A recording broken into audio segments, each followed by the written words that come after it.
Good evening, everyone, and welcome to the April meeting of the Mansfield Shire Council. I'd like to welcome my fellow councillors, executives, and to members of the public who are watching on tonight. Firstly, I would like to call on all councillors and ask them to confirm verbally that they can see all councillors and hear the proceedings. Councillor Holcomb. Thanks, Mr. Mayor. I can see all councillors and hear the proceedings. Councillor Rabi.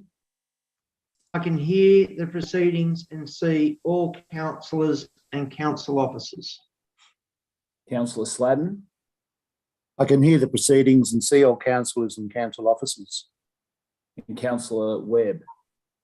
I can hear the proceedings and see all councillors and council officers. I will now ask each councillor to confirm by raising their hand that they could hear each statement of the councillors. Councillor Holcomb, Councillor Rabi, Councillor Sladden and Councillor Webb. Thank you. Apologies, Madam CEO. Do we have any apologies for this evening? We have apologies from CEO Kayleen Conrick and no apologies from councillors. Thanks, Madam Acting CEO. I will now read the statement of commitment and call on each councillor to confirm their commitment. As councillors of Mansfield Shire, we are committed to ensuring our behaviour meets the standards set by the Mansfield Shire Council Code of Conduct and Councillor Charter. We will, at all times, faithfully represent and uphold the trust placed in us by the community. Councillor Holcomb. I confirm my commitment. Councillor Rabi. I confirm my commitment. Councillor Sladden. I confirm my commitment. And Councillor Webb. I confirm my commitment. Thanks, councillors. I will now call on the Deputy Mayor, Councillor Holcomb, to recite the Council's acknowledgement of country. Thanks, Mr. Mayor. Our meeting is being held on the lands of the Tungarang people and we wish to acknowledge them as traditional owners. We would also like to pay our respects to their elders, past and present, and Aboriginal elders of other communities who may be here today. Thanks, Councillor Holcomb. I'll now call on each councillor and ask them to declare whether they have any conflicts of interest in relation to any agenda items tonight. Councillor Holcomb. I have no conflict of interest. Councillor Rabi. I have no conflict of interest on any agenda items listed tonight. Councillor Sladden. You're on mute, Paul. Beg your pardon. I have no conflict of interest on any items on tonight's agenda. Thanks, Councillor Sladden. Councillor Webb. I have no conflict of interest on any of tonight's agenda items. Thanks, Councillor Webb. Item number 7 is the confirmation of minutes. Excuse me, Mr. Mayor. If I could just note that General Manager Dean of Leckett has declared a conflict in relation to item 13.2.2. Thanks, Ms. Alexander.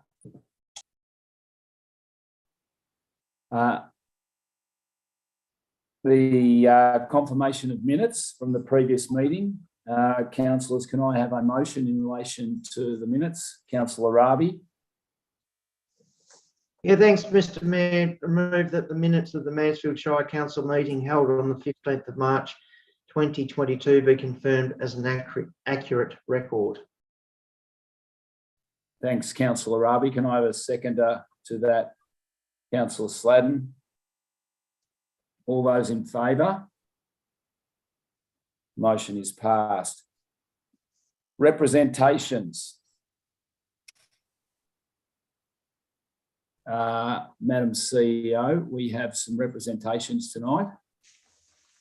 Yes, Mr. Mayor, we have 6 representations tonight in relation to item 13.2.2, and they're from Hank Theory, Rolly Vella, Tim Paulicki, Frank Paulicki, Anne Arbuthnot, and Philip Officer. Thanks, Madam CEO. Item number 9, notices of motion. No notices of motion. Item number 10 is the Mayor's report. Could I have a motion in relation to the Mayor's report? Councillor Holcomb. I'd like to move the motion that Council receive the Mayor's report for the period 15th of March 2022 to 6th of April 2022. Thanks, Councillor Holcomb. Can I have a seconder? Councillor Rabi. Would anyone like to speak to the motion? No. All those in favour of the motion? Councillor Rabi, are you voting? Sorry, Mr. Mayor, I've got an unstable internet connection as per your Mayor's report, and I didn't hear the last bit. Sorry, I just asked for a show of hands in relation to the motion. All those in favour?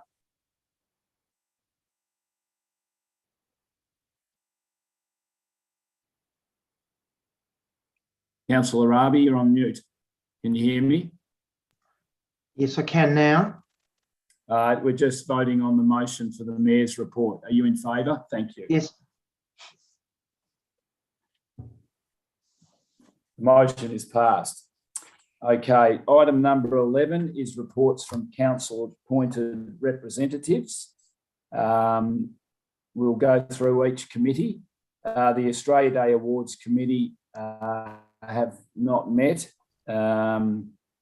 The Mansfield Shire CEO Employment Matters Committee have not met. The Goulburn Murray Climate Alliance, Councillor Webb, do you have a report for that?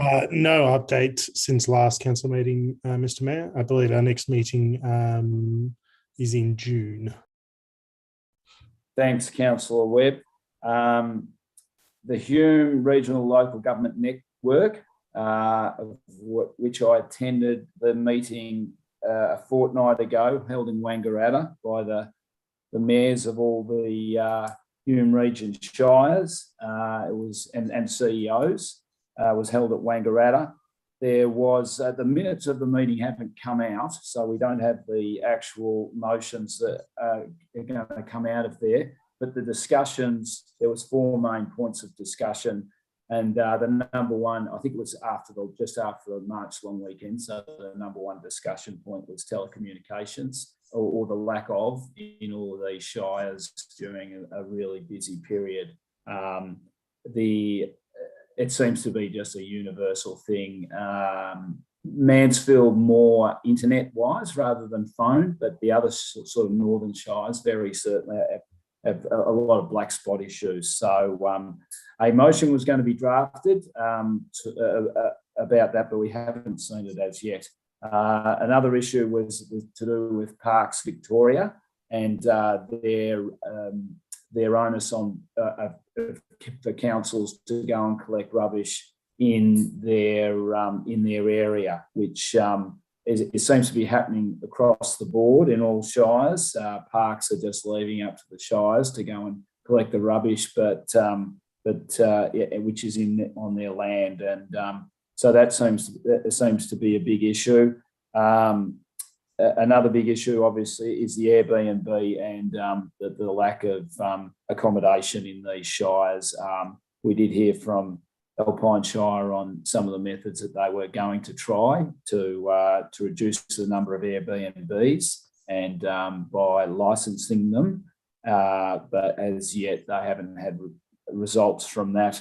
And another key issue was the school crossings and the percentage of money that shires have to fork out to pay for the schools crossing supervisors. I think the average across those shires is 62% of funds are paid by council which in some shires up to 70 or 75%. And you look at shires like Wodonga and Shepparton, are paying nearly $500,000 in supervisor crossing fees. So it's a big issue, and we want state government to chip in and pay a larger percentage. So a motion will be drafted to go to the MAV conference in relation to that one. That's all from that committee. Councillor Sladen, the Lake Eildon Land and on Water Management Plan Implementation Committee. Thank you, Mr. Mayor. What I can report is that all of the information committees established by Goulburn Murray Water have been moved into another section of Goulburn Murray Water as part of their what appears to be never-ending structural changes. And as to the future of these implementation committees, I have requested a response from Goulburn Murray Water to actually find out what is happening, because there hasn't been a meeting for quite some time. But it does appear that the fact that they have been moved to another section doesn't give me a lot of confidence. So I will hopefully have some response to report at the May meeting. Thank you, Mr. Mayor. Thanks, Councillor Sladen. Mansfield Shire Audit and Risk Committee has not met since the last meeting. MAV has not met. The North East Local Government Waste Forum, Councillor Rabi. Yeah, thanks, Mr. Mayor. The last meeting was Thursday, the 17th of March. I was an apology. However, the minutes disclosed that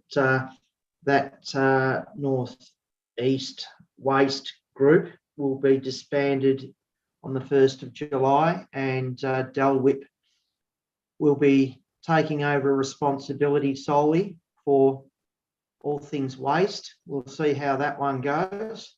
Another structural change within the state government.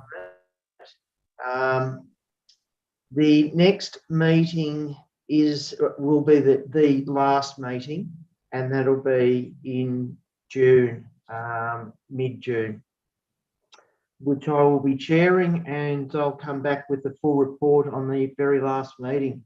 That our citizens and ratepayers know what the outcome of taking waste away from local governments and very well functioning committees like we are to DELP. Interesting. Thanks, Mr. Thanks, Councillor Rabi. The last committee is the Rural Councils of Victoria, and it has not met either. So, councillors, if I could have a motion to in relation to item 11, please. Councillor Webb. Thanks, Mr. Mayor. Motion being that council note the verbal reports provided by councillors in relation to their representation on external committees. Thanks, Councillor Webb. Can I have a seconder to that motion? Councillor Holcomb. Councillors, can I have a show of hands to this motion? All those in favour?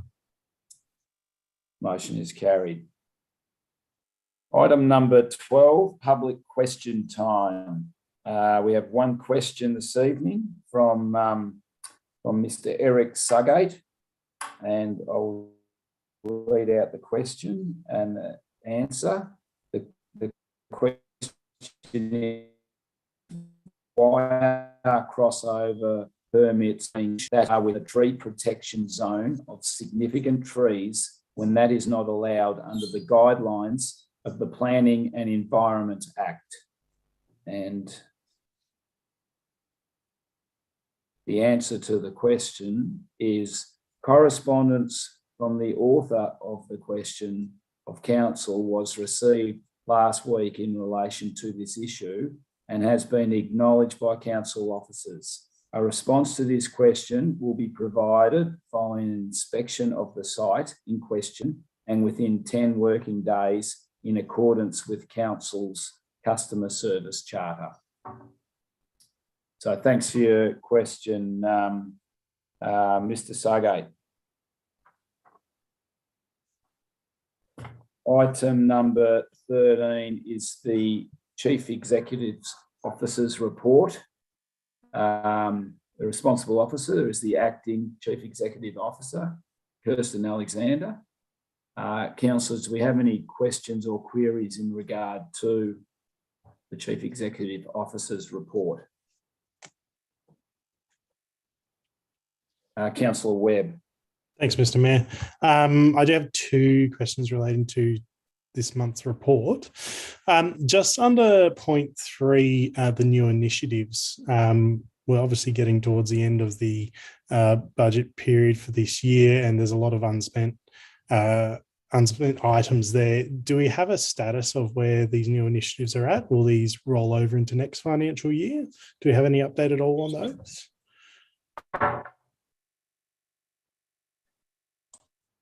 Thanks, Councillor Webb. Look, I might have to take that one on notice, I think. I know that some of them are definitely progressing quite well, but there's a couple there that I think I will have to get an update from the relevant area for you. So if, yeah, we could take that one on notice and we'll come back with some timings on those. Great, thank you very much. And my last question, if I could, just from regarding to youth services, I know we have a resignation of the coordinator there, and a note that we'll recruit after the review recommendations have been assessed.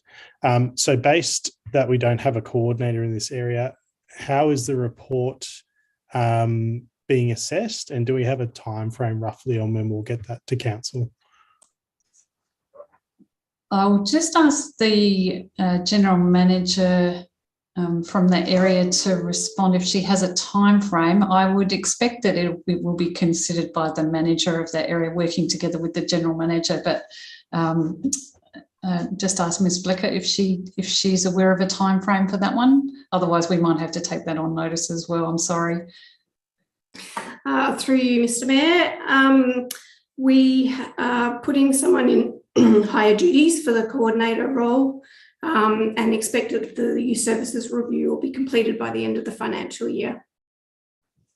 Great, thank you for that.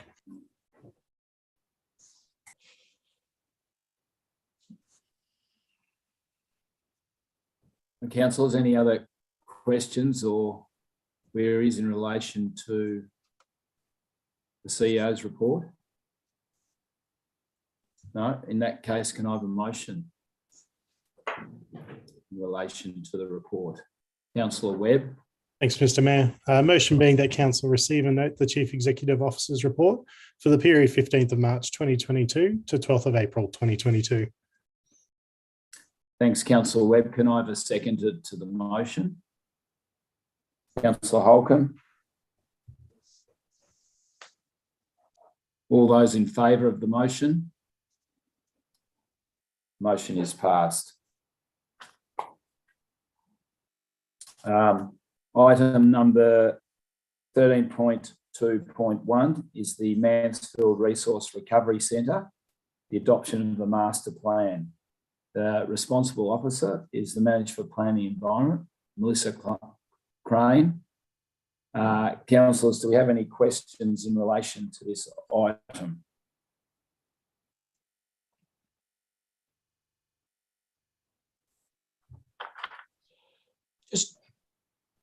Councillor Holcomb. Thanks, Mr. Mayor. Just one question. Ms. Alexander, could you tell us what the time frame is in terms of getting some of this step 1 underway, please? In relation to, through you, Mr. Mayor, in relation to the timeframe for step 1, we're pretty keen to get that one underway. We have the opportunity to seek grant funding for it. So that would be, once the funding is confirmed, would be looking to move ahead with that within 12 months, in terms of that first stage of stage 1 as outlined in the report. The actual timeframe for the whole of the master plan is a much longer timeframe. It's more like a 10-year horizon. So, in terms of initiating it, keen to start with stage 1, part 1, because that gives us some immediate benefits in terms of access to the site and circulation within the site. But there is certainly a longer term timeframe for the whole master plan. No expectation that would be completed within 12 months. And Ms. Alexander, if we don't do this, what are the ramifications? If we don't implement part 1, if we don't implement this project commencing. In terms of the ramifications, it would. I guess it's really the do nothing option. If we were to do nothing, it would continue to operate as it currently does. But there are some issues there in terms of how we can support diversion of more waste away from landfill, and that's what this master plan is intended to achieve. So in terms of efficient circulation within the site, we also have some issues with the road entry into the site. So it's primarily that access issues will not be addressed. So that's probably the immediate implication. But in terms of our longer term objectives under the waste strategy, we've that first stage sets us up to start achieving those objectives in terms of diverting more waste from landfill and having a more efficient circulation within the site. Thank you. Councillor Sladden. Thank you, Mr. Mayor. Firstly, I'd like to congratulate the staff on preparation and presentation of this report. In regards to the recommendation before us, point 4, I'd just like to clarify, it says that it notes that council will be required to make a contribution of 700,000 over 2 years. So we're noting that's what's going to cost, or are we committing 700,000 over 2 years? Could I just have clarification on that recommendation, please? Through you, Mr. Mayor, that it does say note. That is not a commitment. It needs to be considered in terms of the budget and any future confirmation of the grant having been received. We would put a separate report to council in relation to that. It's our understanding that we will be able to accept the grant without having to commit any additional funding, and we would definitely come back to council in order to seek a commitment if that was necessary. And is that likely to happen prior to the release of the draft budget? No, that won't happen before then. So we may have to do a revised budget depending on grant availability and timing. Timing. Yeah. Thank you for clarifying that.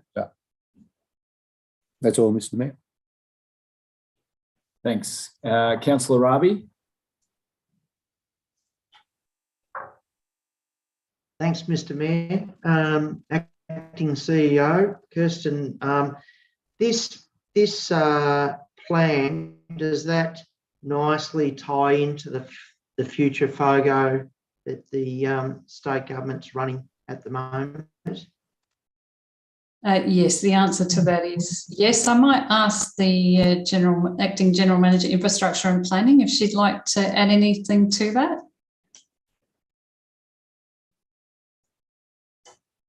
Thank you. Yes, through you, Mr. Mayor, the work that we're proposing at the Resource Recovery Centre will provide council with a lot more options in terms of localised processing of FOGO should that become feasible into the future. It'll provide us with a lot more space and ability to be flexible in how we respond to the demands and the requirements for waste. So that's one of the key drivers to having the upgrade work done at the site. And I also note that there's that the works would have an effect, a positive effect on OH&S for our Shire employees as well. Yes, through you, Mr. Mayor, that is certainly correct. It'll provide a more modern facility. Mr. Mayor. Thanks, Councillor Raby. Councillor Sladden, you have another question? It's not another question, but just for the benefit of those who are watching, when we use acronyms, we need to be careful. FOGO is food and organic waste. Is that not correct? Thank you. Yes, that's correct. Thank you. Thanks, Councillor Sladden. Any other queries or comments? No, in that case, can I have a motion in relation to item 13.2.1? Councillor Raby. Thanks, Mr. Mayor. I'd like to move that the council adopt Mansfield Resource Recovery Centre Master Plan, prepared by Tonkin and Taylor, January 2022. 2, authorises the Chief Executive for whole of Stage 1, Part 1, the Mansfield Resource Recovery Centre Master Plan. And 3, support the submission of the application to the Regional Recycling Fund for grant funding for $500,000 to assist with Stage 1, Part 1 of the upgrade works. And 4, notes a council contribution of $700,000 spread over 2 financial years will be required to fund Stage 1, Part 1 of the upgrade of the Mansfield Resource. Thanks, Councillor Raby. Can I have a seconder to the motion? Councillor Holcomb. Councillor Raby, do you wish to speak to the motion? I would just briefly, this work, look, this is a great plan, and as Councillor Sladden said, it's a very good job from council officers to put this together.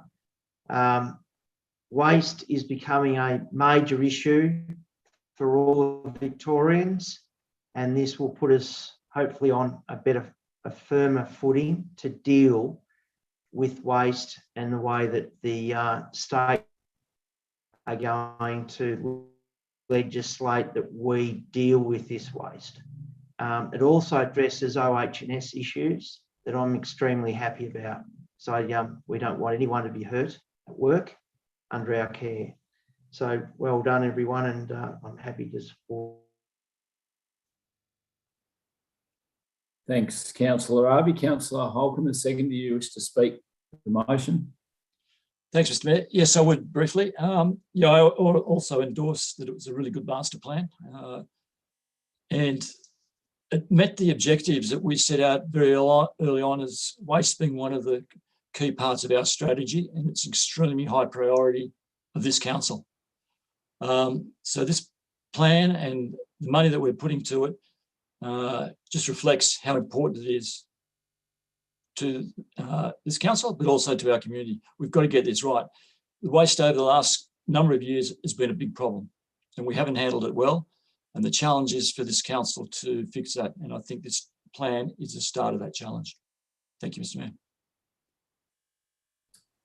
Thanks, Councillor Holcomb.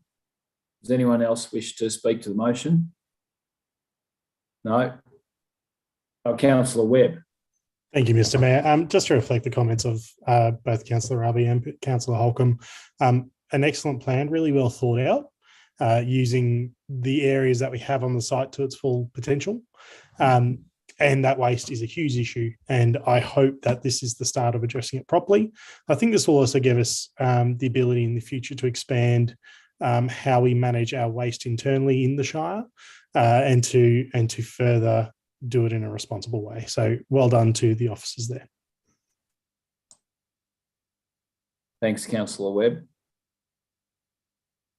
If there's no more speakers, then I'd like to put the motion to a vote. All those in favour of the motion? Motion is carried.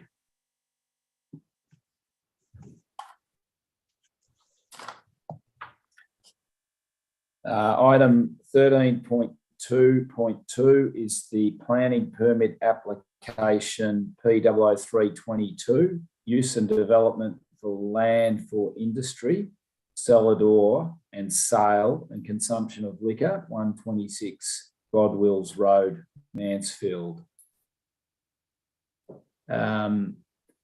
We have some delegations to speak to this motion, to this item. And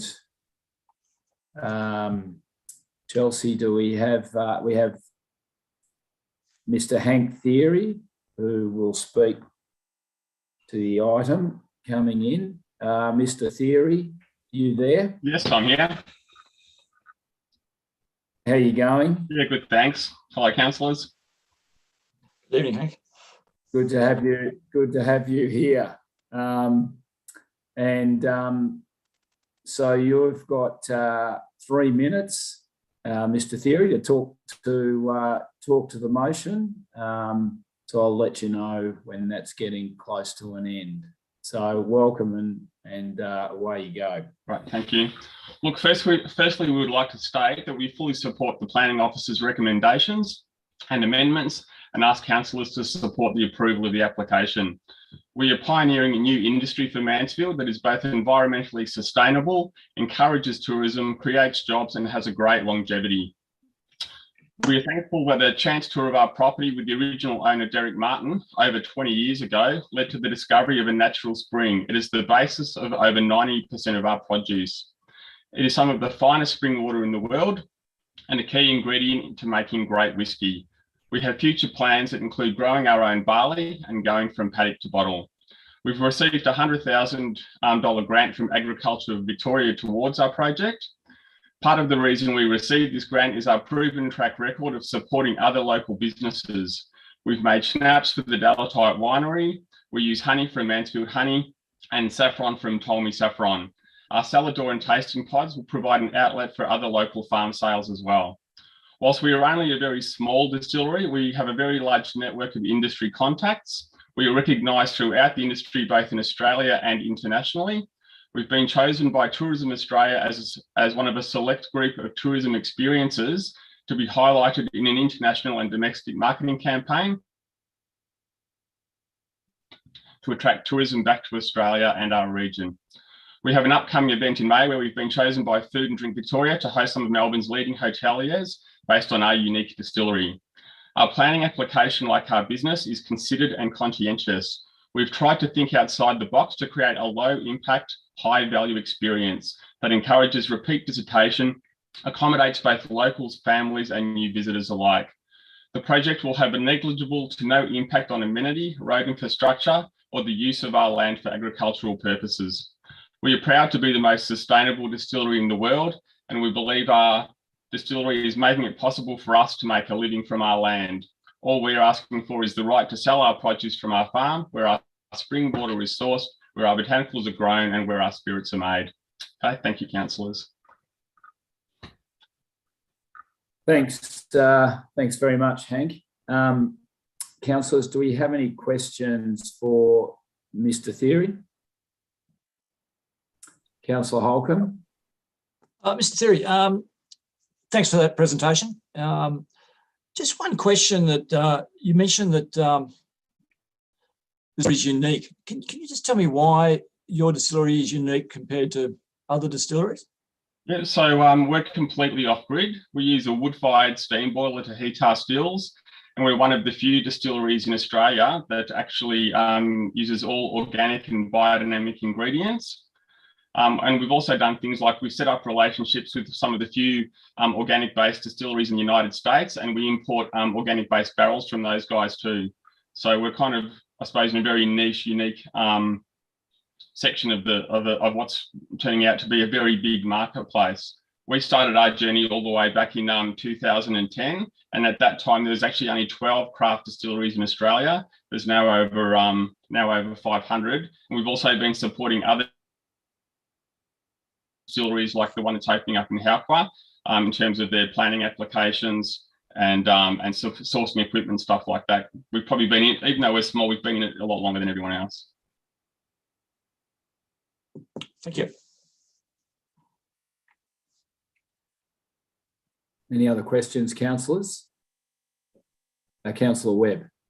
Thanks, Mr. Mayor. Thanks very much for your presentation, Hank. I really enjoyed it.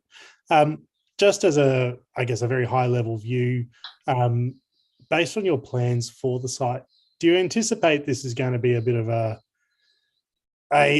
loud, rabulous venue if you're having people there consuming alcohol, things like that? Is that the intention, or what's the overall intention of what you're planning? Look, it's really primarily the use of the site is so people can actually have the opportunity to taste our spirits and to also sample other local produce from the area.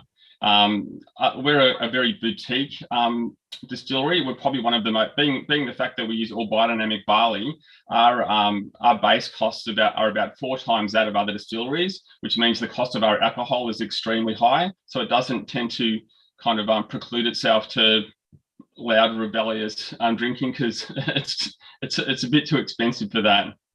It's really for people who like to smell and sniff and take their time over a very fine spirit. Great, thank you. Councillor Ravi. Oh, hi, Mr. Theory. Thanks for that. Just a question about the $100,000 grant through Agriculture Victoria. That's interesting. I would have thought agriculture. Yeah, so basically it's basically a grant that's to promote businesses that are working in that agricultural space, and being a small distillery, obviously too, we're growing our own botanicals here. We're very lucky in that we've got South Blue Range only about 800 metres from us, and that's all solid granite, and granite happens to be one of the best filtration rocks in the world for water. So our water actually comes out of the ground crystal clear. We don't have to filter it or do anything to it. And so they want to promote things like, I suppose, drink venues or anything that's to do with agriculture, or also the fact that we're processing an agricultural product and value adding to that as well. And I think that's what's behind that, largely behind that grant. Thank you. Thanks. Any more questions, councillors? Well, thanks very much for your presentation, Hank, and thanks for coming along tonight, and for Carrie too being there with you. Thanks for having me. Thank you. All right. Our next representation is Mr. Rolly Vella. It's just loading now. He's trying to join. Great.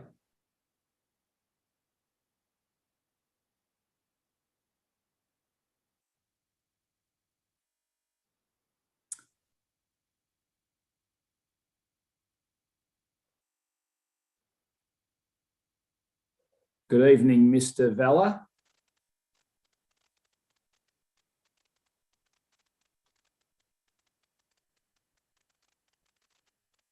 Mr. Vella's just trying to connect. There he is, Mr. Vella. Can you hear me? Yep. It's Amir James Tehan here. Welcome to the meeting.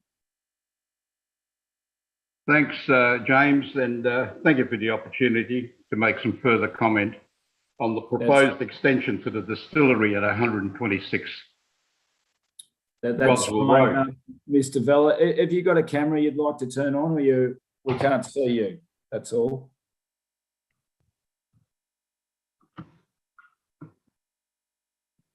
How's that? There you are. Yeah. All right. Got me now? And it's rolling too. Yeah, forget the formalities.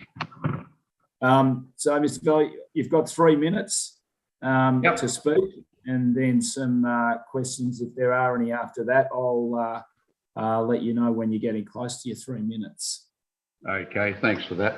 What I'd like to say is we'd like the proposed car park toilets, pod, barbecue, wash-up areas to be located elsewhere rather than virtually at the front gate of the property, well away and out of sight of the neighbouring properties.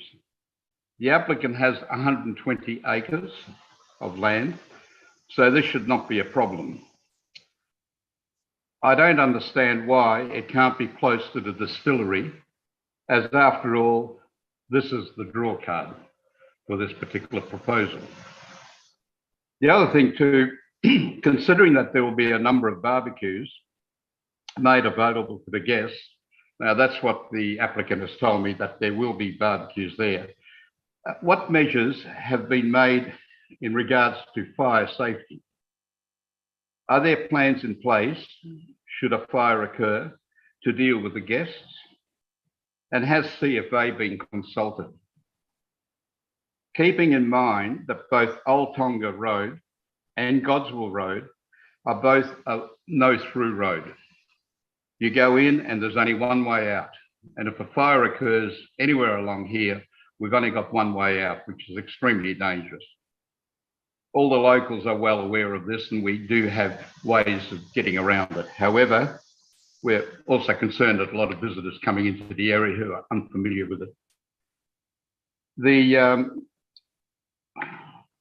Like having the barbecue areas there and all this facility, why I bring up the fireside is because this will be on rural land.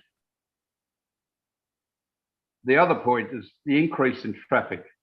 It's a concern to a lot of people along the road and will require council to regularly maintain both roads. At present, they're both in a very poor condition. Dust will be a problem, and it has been so far.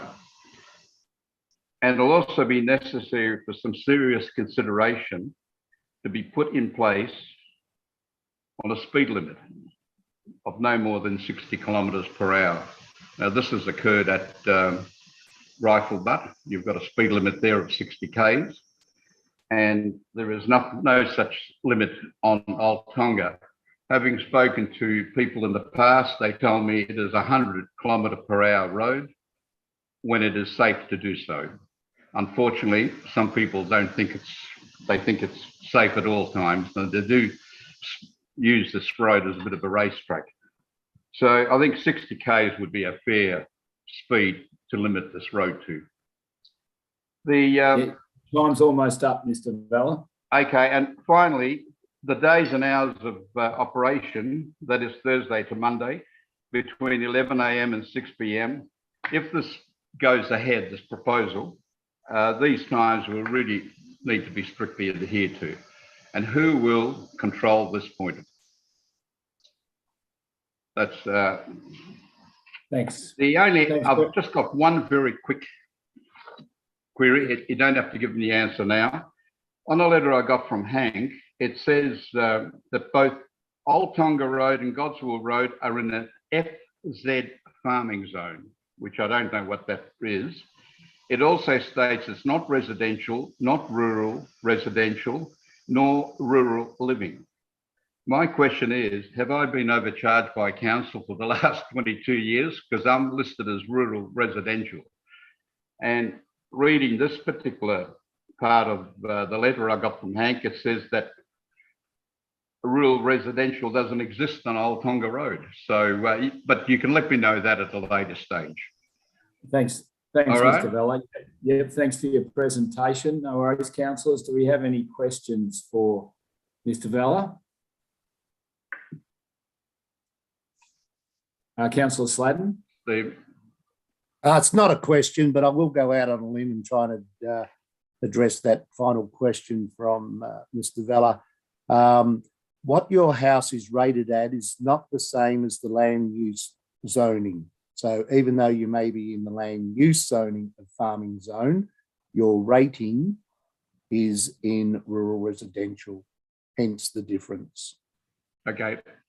Thanks, Paul. No worries, Rolly. Councillor Rabi?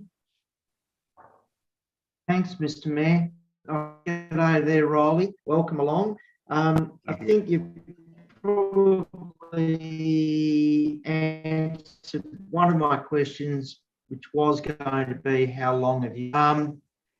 Was the distillery there when you bought your place?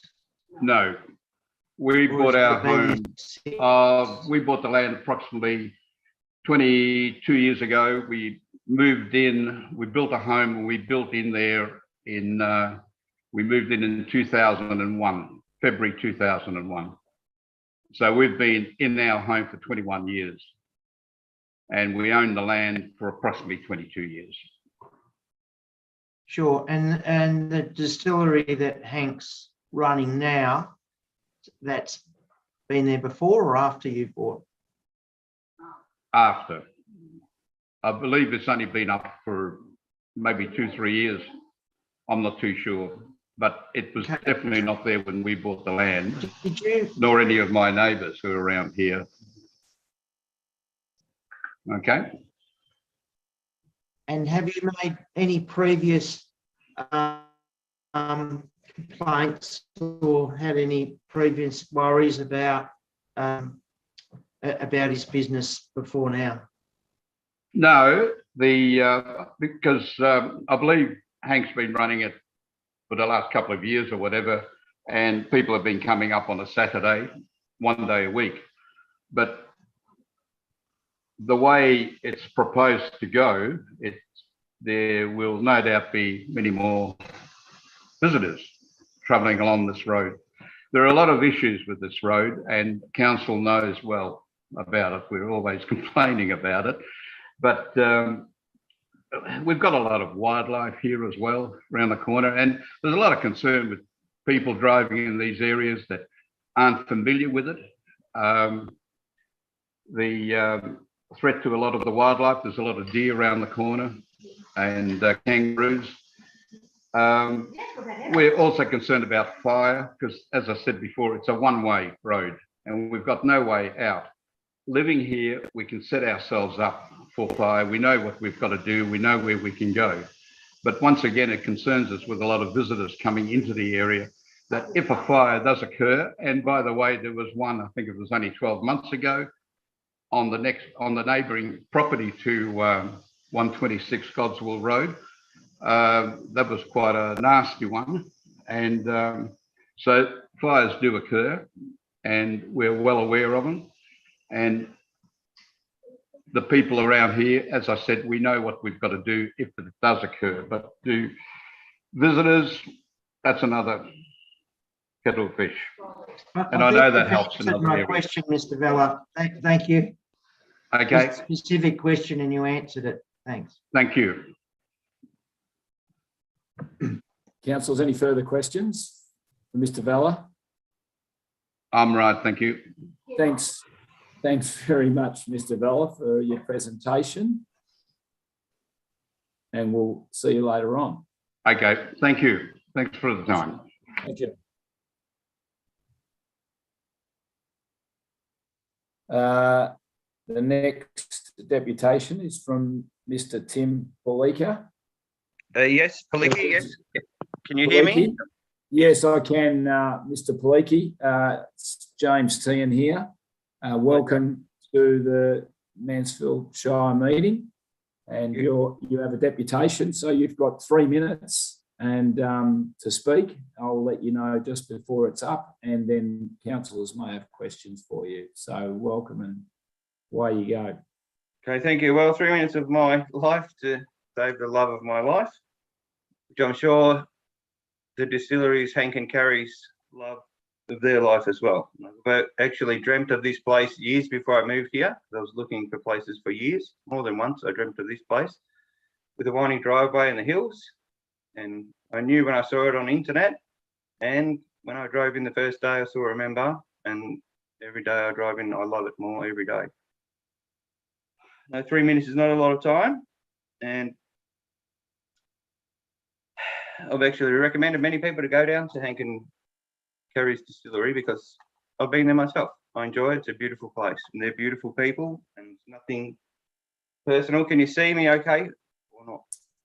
Yeah, very good. Yeah. Written some notes, but yeah, look, I'll just wing it. But if it's allowed to go ahead, my peace and privacy, which I've been blessed to have, will be definitely lost forever because it's unbelievably beautiful and quiet and peaceful and incredible in all different ways, wherever you look out the windows. And every day, I don't care how many people they have or pods or whatever, but they definitely would rather it not right outside here because there's no noise at the moment. No, I don't mind them taking bus tours or whatever up the hill. If they could only build it down where the existing distillery is or somewhere on the 120 acres, it would be much better because it would be devastating for me. And then when the whiskey's ready in a couple of years, then what, festivals, bands, who knows? I don't know. I don't want to go ahead, but there's no way of planning it all out or covering it, not from, because I'm upstairs, I have double story, or when I come in the driveway or front or back door, there's no way of hiding it with plants. The deers are going to eat it anyway, so they'll have to fence it off, obviously, and that's fine. But from outside my gate or outside the house, you can't see or imagine what I see from inside. No one's come to look from my property. That's the reason I'm objecting, obviously, because of how beautiful it is here. And no one can see the real detrimental cause to me and the ruin. And now with the real estate, they've told me at the moment, it's gone up. Everywhere in Mansfield has gone up. They've told me, and I've got letters writing, if this goes ahead, I'll lose at least 300,000. Now the money is the money. I'm working 3 jobs because I'm a single man. I've got a big loan, but it's not the money. It's just the beauty and privacy. I'm happy to work as much as possible. I love the community. I love the people. I love the place. I love the neighbours. Like it's indescribable. And every day I come here, I love it and I'm happy, and it's very hard. It's very emotional too. So if they had it down there, then that's great. They'll be fine. They can have as many people as they want, do a bus tour up on the hill to see the view. I don't mind how many people they have coming in and out. That doesn't worry me. Worries me is every day I look out the window, open my curtains, go out the door, it's going to be there. It's impossible to hide from my vantage point or view angle. And they're going to prosper at our expense, I guess. The neighbours unfortunately had to go to the neighbours had to go to a funeral already. Yeah. Over 3 minutes. Sorry. Okay. Well, So if anyone just here, finish up quickly. I didn't hear the bell go, but yeah, if anyone lived here, believe me, you wouldn't want it to go ahead either. I'm sorry. It's a very emotional time for me, and it's very hard to get my head around. But just yeah. Thanks very much for your presentation, and we can see how much it means to you. That's it's very obvious. Yes. Councillors, do we have any questions for Mr. Paliki? Councillor Holcomb. Mr. Paliki, thanks very much for that presentation, and I think we all understand your sentiment. You made it come across quite clearly. What sort of discussions have you had with some of the alternative proposals that you put forward there about moving it up to the distillery, etc.? No, well, it's said he can't because the council won't allow it. The sewerage up there, it's too steep and it's too far away.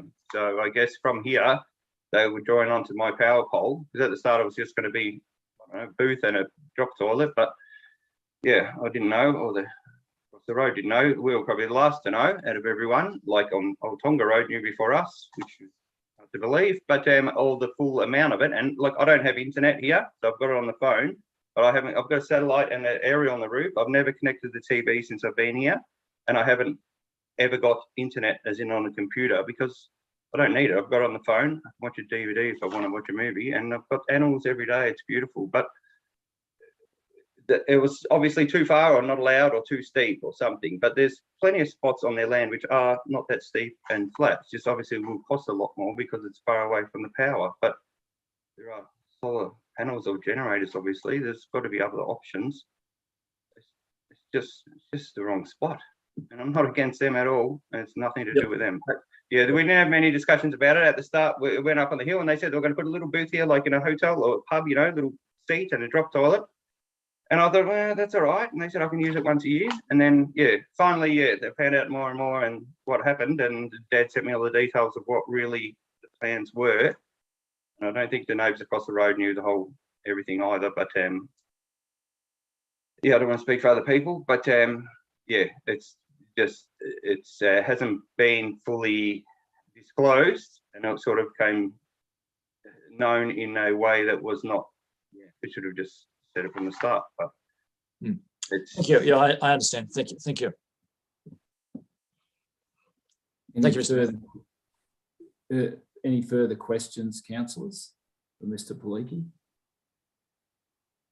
No? Okay, thanks, Mr. Paliki. Sorry, Councillor Ravi.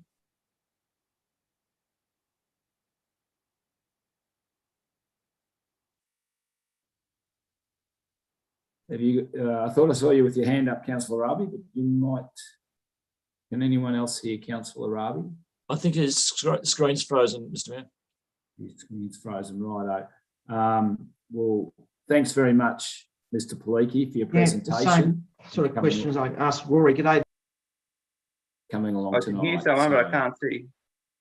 Yeah, no, I think it's we've got Frank Paliki coming in now, who's My father.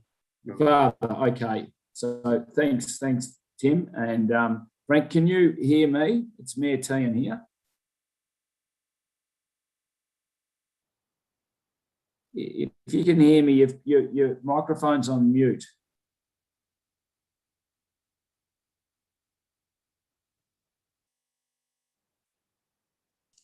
There's two Franks in the waiting room, so I'm just going to bring in the other Frank just in case he's logged into two. Frank, oh yes. Right. Mr. Paliki, can you hear me? It's Mayor Tian. Okay. Yes, I can. All right. Yes, I can. Can you hear me? I can hear you now, yeah. Okay, sorry. We can't see you, but we can hear you. Okay, hang on, I'll start the video. Right, what about that? Yeah, that's good. Thank you. We can see you now. Good. Sorry, it's my first experience with this. Okay. That's quite all right. Welcome, and I feel like that every time I get on. Just if you move your camera down a bit, we might be able to see all of your head rather than just the top half. That's it. Yeah, very good. Is that better? So, yeah, welcome. You've got 3 minutes, Mr. Paliki, to speak to this this agenda item, and then at the end of that, I will let you know when your time's up, and then there may be questions from councillors. So welcome and go ahead. All right, fine. Okay, well, good afternoon, Mr. Mayor and councillors. Thanks for the opportunity to be able to talk to you. Basically, I'll start by saying our family, and that's obviously Tim's our son, we were all quite amazed to hear about the extent of the proposed developments on this property. Shocked somewhat because it just seems to us that it's completely inappropriate for the location. And as you know, our son's property is 121 Godwills Road, and that's exactly just outside the entrance gate to the Distillery entrance gate. And it's very close to where the proposed 12 car park space was originally planned to be. Now, we have no problems with the way that the distillery is run at the moment, because it's I don't know, hundreds of meters down the road, around the corner, behind a hill. And the point of that is that current operations, when Hank takes people down to the distillery area, you can't see them, you can't hear them, and there's no impact whatsoever, neither visibility nor audibility, on the surrounding properties. So there's no adverse impact. Hank meets the people at the gates, just outside Tim's gates, takes them for a brief tour up the hill, shows them the scenery, the good views, that's fine. Then he takes them down to the distillery and he entertains them with the background history of how he developed the distillery and what products it produces, and then gives them an opportunity, of course, for some tasting and naturally for some, hopefully for some purchases. And that's all well and good. But look, that is completely a far cry from the proposed developments. All of a sudden, you've got this concept of having structures, 3 buildings on the hill just outside the adjacent hill to my son's property. So as Tim just pointed out to you, no matter what he does, because he's on a slightly higher ground with elevation, he'll always be able to see those structures. They'll always be basically in his face. Now, if the planned 3 lots of tours go ahead for 1 or 2 hours each per, and 8 people maximum per pod, that comes out to a maximum of a possibility of about 75 people visiting per day on those. I think from memory, it's now meant to be Thursday, Friday, Saturday, and Sunday. So that's a heck of a lot of people visiting. The problem is the road, the access road is a very small one. It's narrow. It's not at all designed for multiple traffic or cars. It's dusty. There's no way that people, especially people who are not used to driving in those conditions or the locality, would comfortably be able to pass each other. There's even a bridge there in one space where it gets very, very narrow. Okay, but probably our greater concern is just the ruination of the natural environment. As Tim, I think, has told you, it's a beautiful, peaceful, tranquil spot. Okay, it's at the end of a private, no-through road. It's about 10 k's away from Mansfield, fine, but there's no other development there. When Tim bought the property, he was hoping for peace and quiet, and he loves his nature, and so do we. The other great feature about it is, if you haven't seen it, please, councillors, do visit it. Please do not make any decision until you have actually personally visited the site and had an opportunity to walk around on the adjoining properties, because there's wildlife, deer and kangaroos constantly there. I just shudder to imagine what's going to happen to them, to their presence, as soon as the pods are built. Okay, so that's just not appropriate. Thanks, Mr. Pleaky. Okay. The 3 minutes is up. Okay. All right. So thank you. That's the gist of what I wanted to say. Thank you. Great. Thank you very much for that. Yeah. Councillors, do we have any questions? Happy to discuss. I've just got one. You mentioned the pods will have a presence. Just how far away will they be from your property or from your dwelling? From the son's property? Okay. Well, I would estimate about 100 yards. But originally, the original plan, which I think your planning officer has somewhat modified, was to have the 12 car parks immediately inside Hank's gate, which is immediately adjacent to my son's front gate. And that's probably only about 10 metres or so from his actual house. So that would be completely inappropriate and a nonsense. The actual pods, the pods, I believe. Yeah, sorry. I haven't measured it, but certainly less than 100 yards. And it's directly opposite the hill, and it's in plain view. You'd have to have some very, very high trees to even attempt to screen it, which wouldn't happen. Thank you. Any other questions, councillors? Okay, No? well, sorry, can I just add one last comment? And very much, yeah, thanks. Very quickly. Thanks. Yeah, very quickly, and that is, got a lot of yeah, fine, okay. It seems to us that the most natural and obvious location, ideally, for further development would be right down where it currently is, where the, I think it's relatively level down on the brewery site. If he could only expand it there and have his buildings there and more room for people to accommodate them with entertainment and or food and liquor, that seems to me an absolutely perfect and ideal solution. Thank you. Okay. Thanks very much, Mr. Pleaky, for your presentation. We'll see you later on. Thank you. Okay, all right. Thank you. Thank you, Mr. Mayor. Okay. Our next deputation is from Anne Arbuthnot. Anne, can you hear me? It's Councillor James Tehan here. Mayor Tehan, sorry. Yes. Hello, James. Just welcome. Bear with me while I'm starting the video so you can see me. Sorry. There you go. There we go. Yes. So, and I'm trusting welcome you can hear. Yeah. Just keep that paper out of the camera, and we can see you, we can hear you. So welcome. Good. And we've got 3 minutes to speak to the agenda item. So, Yes. and at the end of that, there may be questions from some of the councillors. So, yeah, so go ahead. Yep. Thank you, Mayor. And thank you for this opportunity to speak. I have a number of grounds on which I'm objecting to the planning application. The first one being the loss of amenity that will occur in our environment because of the through traffic and the increased traffic that will go to Godwills Road.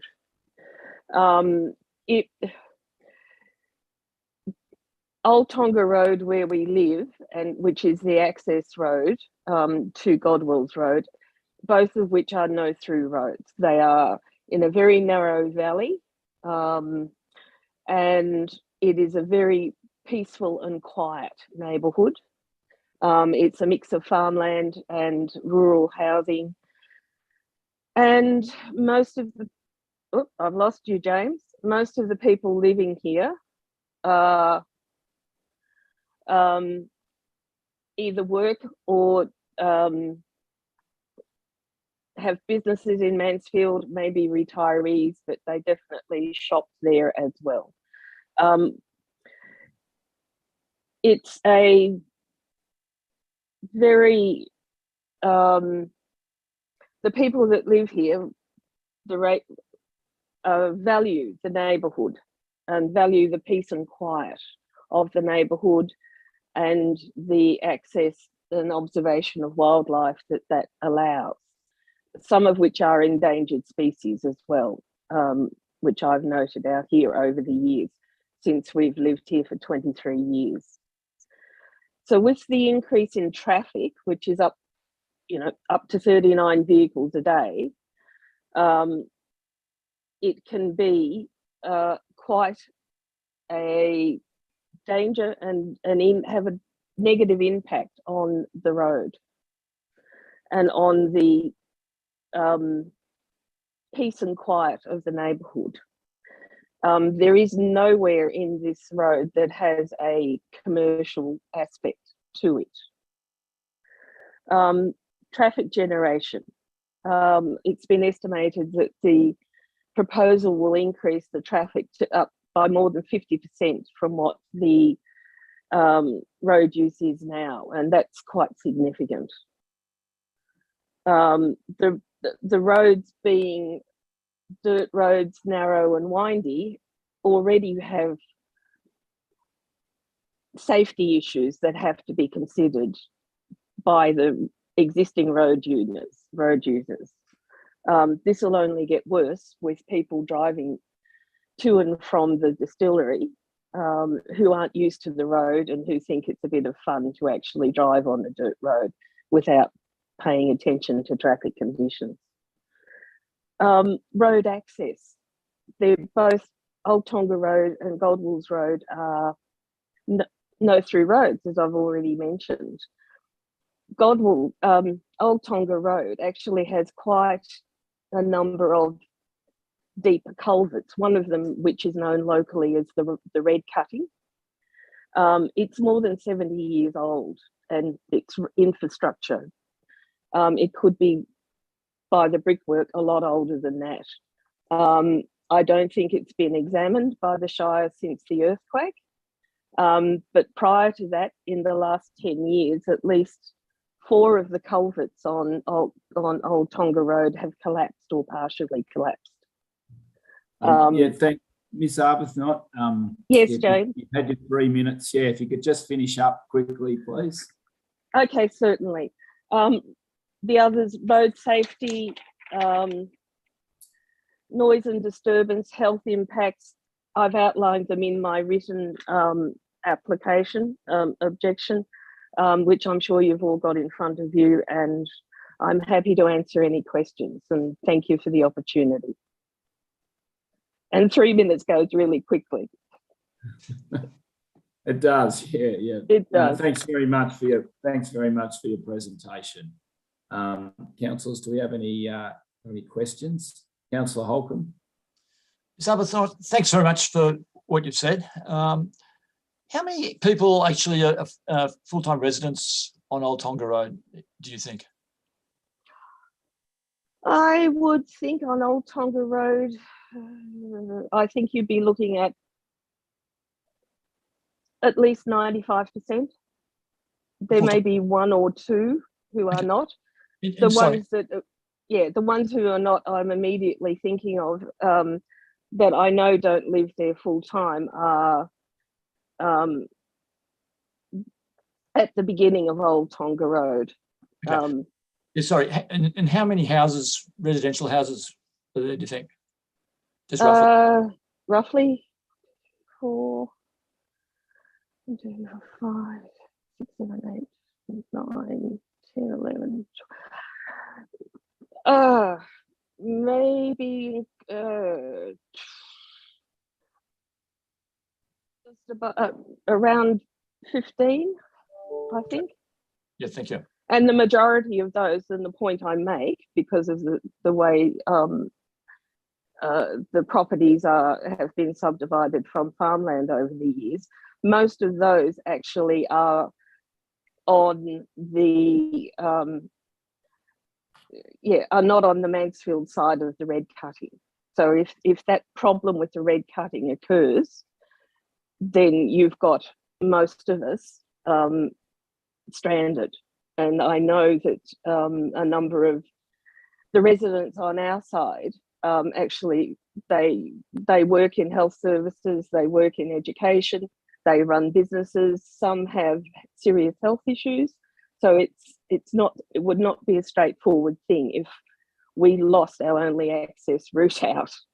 And God forbid it should happen in an emergency situation. Yeah, understand. Thank you. Just one other question. Yes, certainly. When the distillery was first built, yep, were there any objections locally from the residents there for the distillery being built in the first place? Well, I can't answer that because I was never informed that from any means that there was a distillery application originally put in. So I can't say whether or not I would have objected to it because I never saw anything about their original proposal. Thank you. What I'm basing on is what is before us at the moment, which is their existing application. I understand. Thank you. Yeah. No, thank you. Thanks, Mr. Mayor. Thanks, Councillor Holcomb. Councillors, any other? Councillor Rabi, I can't see you, so for some reason, if you do have your hand up. If there's no more questions, thanks very much for your presentation, Mrs. Arbuthnot. We really appreciate it, and thank you for coming along. Thank you, Mayor, and thank you, councillors, and I look forward to hearing the outcome. Okay, thank you. Thank you. And next deputation is. Sorry, he's just cut out. He's just disappeared. So. Yes, okay. Not too sure. He hasn't come back into the waiting room either.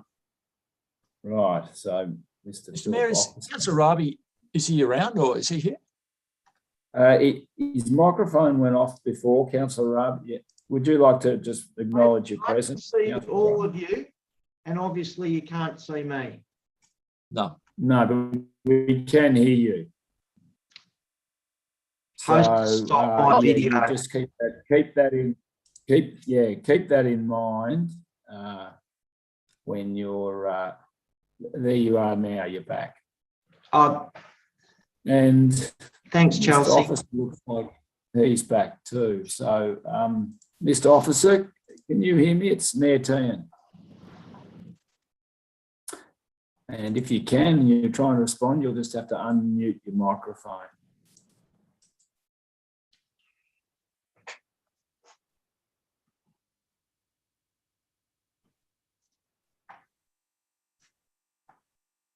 Mr. Officer, are you able to? He's gone again. He's gone. Right. Must be having internet problems. He might live out next to Councillor Raby. No, he doesn't, though. Oh, he's back here again. We'll give it another go, everyone. Third time lucky. Yep, could be.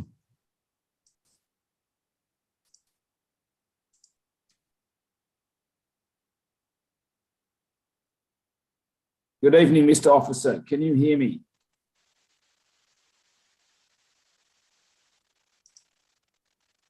And Mr. Officer, it's Mayor Tian here. If you can hear me, if you could unmute your microphone.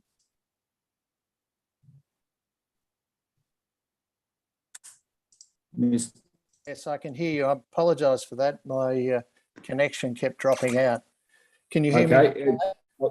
Okay, can hear you and see you now. So yeah, I apologise again. That's okay. We all live in somewhat dubious internet circumstances and challenging times. Yeah. So welcome to the meeting, and you're speaking to the meeting. You've got 3 minutes. Okay. Look, my video's dropped out again, but I don't know if you can see me. Thank you for the opportunity to speak. I understand 3 minutes. I'll try to keep to the point. Just to put it in perspective, I live at the very end of Old Tonga Road, and we're permanent residents, as are most of those that live on Old Tonga Road.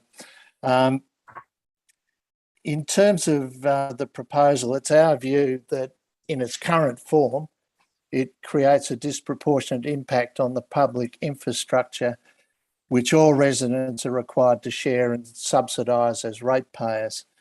Old Tonga Road and Godwell's Road road system, in my opinion, is simply not adequate to safely support a volume-based business such as that is proposed. Furthermore, it's our understanding from speaking with a significant number of surrounding residents that these no-through roads, with their challenging obstacles and reduced traffic flows, hold tangible value for residents and form a key element of our collective investment. I might have pointed out, in fact, I did point out in the letter to council that we all moved here at various times with our dreams and aspirations, and I think all of us are fairly sensitive if that situation is going to change. Our wish is to try and identify mutually beneficial solution that would allow the applicant to pursue their business, but also preserve both resident safety and the unique qualities of the area.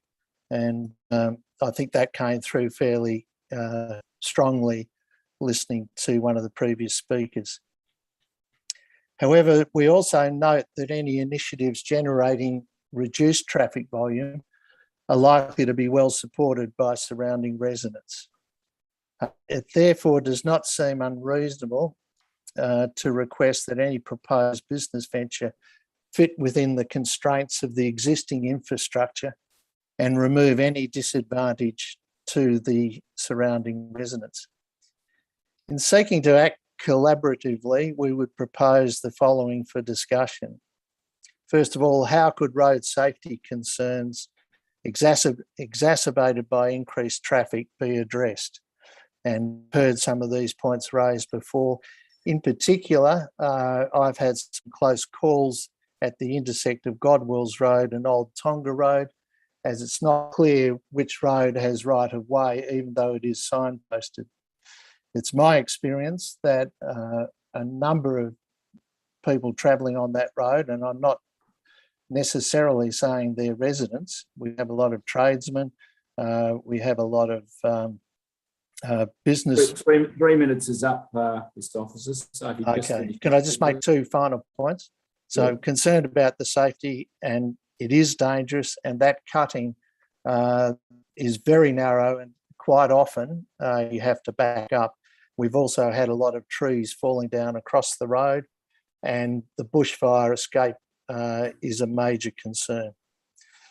So I know 3 minutes is not long. I did have a few other points, but I'll conclude by thanking you for your consideration, understanding, and hopefully your commitment to meeting the needs of all residents. Thanks, Mr. Officer. Thanks very much for your presentation. Councillors, do we have any questions, Mr. Officer?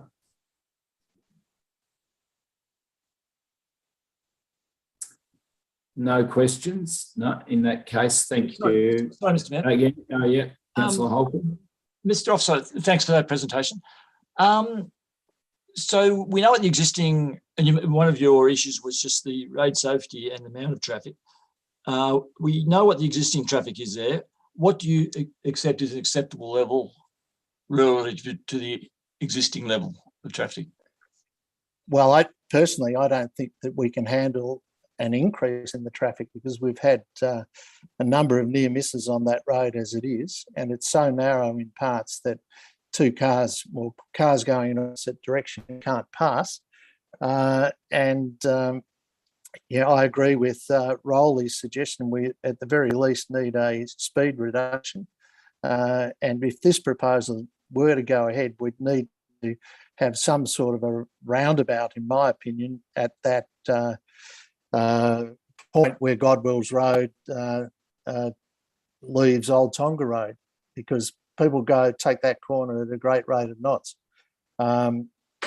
It's not always clear whether they're residents or not. I think the residents, in my experience, are mindful of this road and do drive according to the conditions. It's usually visiting tradesmen or visitors who don't know the road that are going to cause the major problems. So just one other question, Mr. Mayor. Mr. Officer, on Rifle Butts Road, shooters are a major problem. Is that an issue on Old Tonga Road? Look, I live at the very end of Old Tonga Road, so I don't firsthand see them at the doorstep of our property, but you quite often see shooters' vehicles parked in between the bridge and the intersect with Godwell's Road. They park there and they walk up to the escarpment, and they're mostly deer shooters. Yep. We have had a few instances of people. We've got a couple of 100 acres, and we have had a few instances of shooters appearing on our property. For that reason, we lock our gate. Certainly, if we're not there, we lock our gate. But yes, it's a potential problem. Yep. Okay. Thank you. Councillor Sladen. Thank you, Mr. Mayor. Mr. Officer, you mentioned the size of your land holding there. Is that being utilised for any agricultural purpose? Yes, it is. What are you running there? Cattle. Cattle. Thank you very much. That's all. Okay, thank you. Any further questions, councillors, Mr. Officer? No. Well, thanks very much for your presentation again, and we will move ahead with this this item. Thanks for your attendance. Okay, thank you very much. Thank you.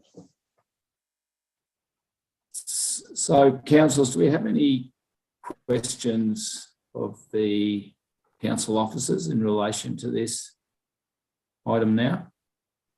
Councillor Sladen. Thank you, Mr. Mayor.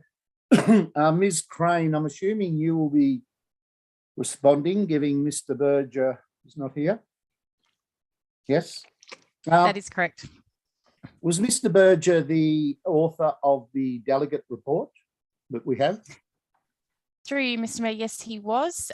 He's on annual leave this week, which is why I'm representing the planning team on this matter. Okay, thank you. Ms. Crane, I've just got some areas of clarification I seek in relation to the 173 agreement.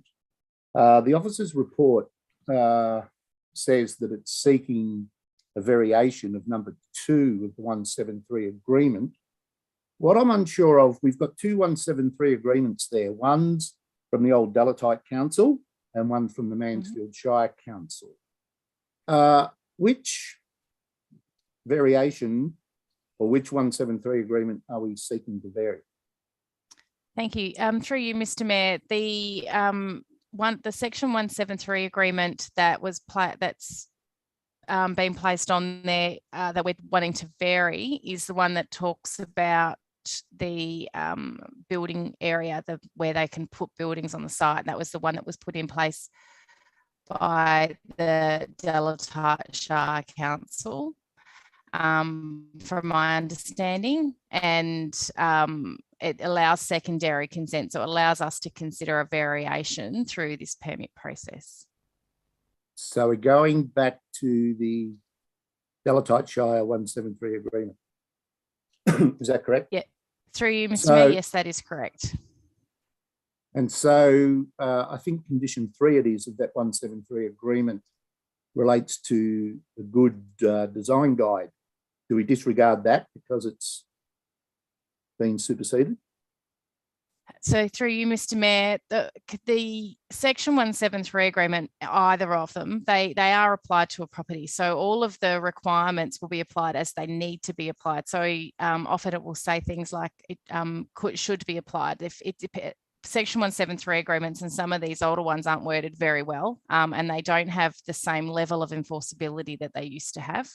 If they allow secondary consent and they have should, not must in the wording, it does make it a bit less hard in relation to applying those sort of regulations. Not sure if that answers your question, but I can seek more information. I don't remember the actual wording of that Section 173 without going back to it, but I'm happy to do that and come back to you, take that one on notice if you want some further feedback on that element.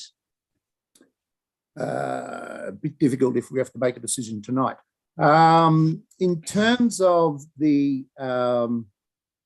building envelope, what is being sought here is to build outside the building envelope as depicted in the Section 173 agreement. Is that correct? That's correct. So when you read the covenants that are in that point from that Section 173 agreement, it says basically one dwelling is allowed to be constructed on the lot. Then it further goes into that the dwelling must be positioned in accordance with in a certain area, that it must comply with the good design guide, but that applies to the dwelling that's permitted on the lot. And then the last one is that all buildings are located within the building envelopes that are shown. So it's that last element, that part D, that is applying to these other buildings because they're not relating specifically to the dwellings, to a dwelling. Right, because it says only one dwelling is allowed on this lot. That is correct. Right. So those buildings are outside the building. The proposal is to build outside the building envelope. That is correct. Okay. So what does secondary consent mean, Ms. Crane? So through you, Mr. Mayor, the beginning of that covenants by the owner section is when you read it, it says the owner agrees in covenants, accepting with the further written consent of the responsible authority to undertake those 4 actions. So the further written consent of the responsible authority in this case is in the form of a permit and perhaps would be an endorsed plan that would say these buildings are going in this location. So a planning permit with an endorsed plan is considered further written consent to something that is outside of what the covenants on the Section 173 allow for. Right. So the secondary consent is effectively the issuing of a permit. Yeah. That is correct. Okay. All right, sorry, Mr. Mayor, to hold you up. Just another couple of questions or observations. In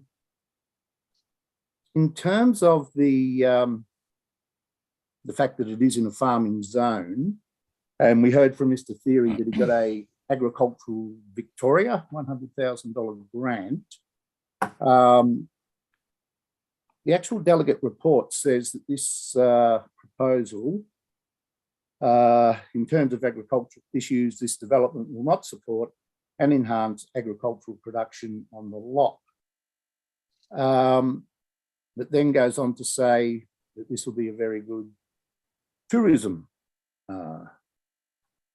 opportunity. So here we are, we have land within the farming zone that is not going to contribute to agricultural use. And yet we just heard from the officer who's running cattle on a couple of 100 acres. So the tourism aspect outweighs the agricultural use, if I read this delegate report correctly, Ms. Crane. Through you, Mr. Mayor, there are a couple of considerations here. So one is acknowledging the permit applicant has identified that they do use the spring water from the site and that they're planning on undertaking some agricultural activity in terms of growing their product into the future. But because it hasn't actually commenced in that way yet, the consideration is based more on that tourism draw that they're providing. Tourism's a supported industry through the state government policies and within our own local policies. So it is a consideration that we can have in an application such as this, particularly as in this case and with your with all of the other properties, they're all got a predominantly residential use where you have your a final submitter tonight that spoke with Mr. Officer having that farming impact, whereas this proposal won't go past his property, so should have a minimal impact directly on his farming operations in that regard. And the reality is the biggest impact in terms of direct impact on a property will be the issues that were raised by Mr. Paulicki and his father in relation to they're the closest to actual house. So when we consider how do we balance the proposed use here, which is considered a supporting use to the existing home-based business, which has now grown. So on the site to what the impacts will be on Mr. Paulicki, the conditions in the permit, actually in the recommended permit conditions are requiring the car park to be relocated so it's at least 50 metres away from his dwelling. And in addition, those buildings that are being proposed are approximately 100 metres or more from his house as well. So we've created that separation in addition to providing for some landscaping to mitigate the impact on the closest neighbour, but the impacts on the other participants are predominantly in relation to the how that road is currently being used and the standard of the road, which is acknowledged to not be a very good standard. And certainly there's some considerations for council in relation to our obligations in relation to the road itself, which appear to have issues regardless of what happens with this site in terms of the planning permit before us today.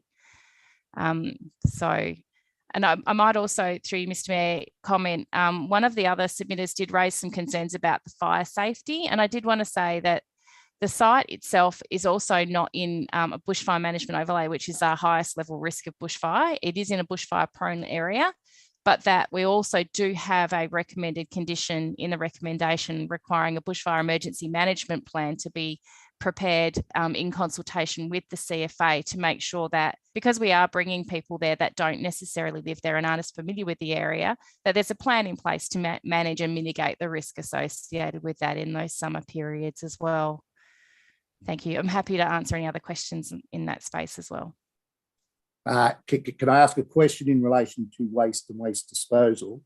I note that Goulburn Murray Water was a referral authority, given the that it is in a catchment and does run into Lake Eildon. The conditions that Goulburn Murray Water have put on, could you just elaborate on those, please? Certainly. So through you, Mr. Mayor, Goulburn Murray Water have put in what are generally probably relatively standard conditions that they use. They do take very careful consideration of any application, but in this instance, they're just requiring that the facilities that are being provided on site have they're treated to a higher level, so that 2030 standard through a packaged treatment plant. So that they're requiring that all the wastewater is treated to that higher standard rather than through a standard septic tank. They're also looking to make sure that the wastewater disposal areas meet the minimum setbacks from waterways and drainage lines and the like. as well as making sure that we're managing that wastewater treatment area in a particular way, which will be keeping it free of stock and things like that. They're pretty standard requirements on any development within the open potable catchments that we have within the municipality. Thank you, Ms Crane. No further questions. Thank you, Mr Mayor. Thanks, Councillor Sladden. Councillors, any other questions? Councillor Rabi. I hope you can see me and hear me. It's a question for Acting General Manager Melissa Crane, please, through you, Mr Mayor. Yeah, sure. Councillor Rabi, go ahead. Melissa, if the planning approval was not for pods and the landholder wanted to have open his cellar door every day of the week, would that still have to go through planning approval? Through you, Mr Mayor. So yes, this would, the extent of use, the original construction of the distillery and setting up of the original business didn't need a planning permit because it complied with the home-based business provisions within our planning scheme. As often happens with these businesses, when they become more successful, they grow to a point where they start to need a planning permit. Which is where this one has come. It's growing to a point where it needs a planning permit, and their expansion plans are triggering that requirement. Had they wanted to expand just the distillery element, it would have been assessed against the planning scheme, looked at whether or not it still complied with those home-based business requirements, and we would have made a determination and put them through the permit process, had that what they wanted to do. If it was different, whether it needed to go through that process as well. I hope that answers the question. Yeah, it does. And a further question, leading question, I suppose, but if the vacant blocks along that road, if people wanted to build on them, that would obviously impact the pressure on the road as well, wouldn't it? So would that be open to the same sort of criticism? I'm wondering, would we allow was available? Through you, Mr Mayor, I do believe that the issues with the road are a broader issue for the municipality in terms of there have been a lot of houses that have been allowed to be constructed along that road that are causing more and more pressure on the existing buildings and the capacity for any of those vacant lots to have a dwelling. We would be in a tough position if we had an application for one of those vacant blocks when all of the rest of those blocks there are so many houses in there. We would be in a difficult position to refuse one in terms of the fact that there's not really any active farming, particularly on those ones fronting Old Tonga Road, to say, no, you couldn't have a house because the road that we've let all these other houses be built on isn't good enough. So it's a hard one. I completely recognise the concerns of the submitters in terms of that broader road issue, and I think it is something that council can look at. But in terms of how that ties into this planning permit and how it might tie into other planning permits for, say, a single dwelling is a more complicated matter, and it would be a hard ask on any application for something like that to require upgrades to the road. Thank you. Councillor Webb. Thanks, Mr Mayor. Just a quick point to Councillor Sladden, the grant from AgVic, I'm just having a quick squiz now. It's specifically aimed at the small scale and craft industry, so farm gate, opening tourism operations, artisanal produce and things like that, just for your own background. I do have a question for Ms Crane. Obviously, traffic is a concern of the deputations tonight, and I do understand where they're coming from. Would you think that a road receiving more traffic would be, I guess, easier to submit an application to improve the road quality, given that there is more traffic on the road in the future? Certainly, through you, Mr Mayor. the council's obligations and management of roads is a complicated matter. So the road will be subject to a standard of maintenance that we have made a commitment to undertaking on that in that space. So the more traffic that goes through there, the more likely it's going to have more works undertaken on it. I may refer through to our acting CEO, Ms. Alexander, if I could, in relation to the road program. She's a bit more experienced with that element than I am. Through you, Mr. Mayor, I think the acting general manager has answered it really well. Actually, it really does come down to the intervention levels for maintenance on the road. So, yes, more traffic does tend to mean that you reach those intervention levels more quickly. So, but in terms of, I guess, what you would call a capital upgrade of the road, I think, I've listened with interest to some of the issues that the residents have been raising, and certainly will convey those to our engineering team and see what can be done in terms of some of the concerns that they've raised. Great, thank you very much. Councillor Holcomb. Thanks, Mr. Mayor. Just another question, Ms. Crane. With a number of the complaints that were raised was by some of the objectors was relating to why wasn't a lot of the new amenities being put back at the distillery level, up at the distillery itself, as opposed to at the front gate. Is there any planning reason or engineering reason that you're aware of why that couldn't occur? Through you, Mr. Mayor, from my understanding and looking at the file, the area has been picked because it is one of the probably softer slopes in the site. It minimises the impact on the broader farming. So from a farming perspective, locating the buildings up near the road together leaves the bulk of the land available for broader farming practices. Moving it down through into the property would take it away from those view lines. So I do understand that they want them up there to avail themselves of the views that Mr. Pilecki himself enjoys. There's nothing in the planning scheme that says they can't access the same views that the neighbours do when it comes to something like this. And in terms of the location, they are still grouping these together up near the top of the property. It could have perhaps moved further down. There is a couple of reasons in terms of how the topography of the land and things like that do help support keeping it in the location that they've provided it as. But a council requirement to move it wouldn't be grounds. If they didn't want to do that, which they haven't wanted to, and I can respect that, isn't a ground. It wouldn't be a point where council officers would then change their position and say, if you don't move it, we would now refuse your application. Because the way it's been structured, it can work in that location. I hope that answers the question. Sort of, yeah.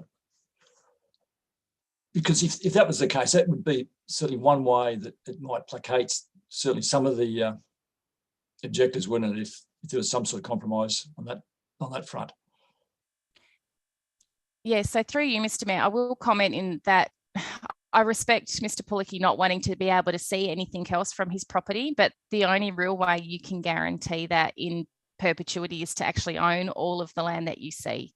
So when you don't own the view, there's only so much we can do to consider the impacts on his view lines. So in this instance, we've looked to move the car park and further away from his house to minimise those impacts, which is that first condition on the recommendation. And then the second one of the other conditions being to provide for some landscaping through that area to mitigate to soften the built form and his visual impacts, we believe are a reasonable balance between keeping him with some level of comfort that he isn't looking just at that use, but the fact that he doesn't own that land, it doesn't take away the rights of the landowner themselves to place buildings where they'd like to as well. Thank you. So, sorry, Mr. Mayor, and just one final question. So from a planning perspective, is absolutely no, are there any reason, there's no reasons why this should not be accepted, what's been put forward. Is that right? Through you, Mr. Mayor, yeah, that is correct. From a planning perspective, the balance of we look at balancing what they're proposing to use the land for, how the land around it's being used, and whether or not the conditions on the permit can mitigate any impacts.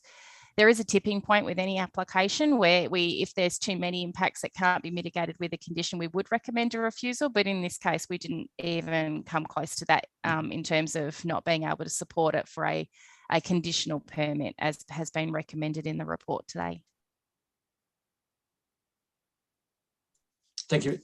That's right. Thank you. Councillor Sladden. Thank you, Mr. Mayor. Sorry, Ms. Crane, just picking up on your last comment. So varying or changing a Section 173 agreement is acceptable under the planning scheme.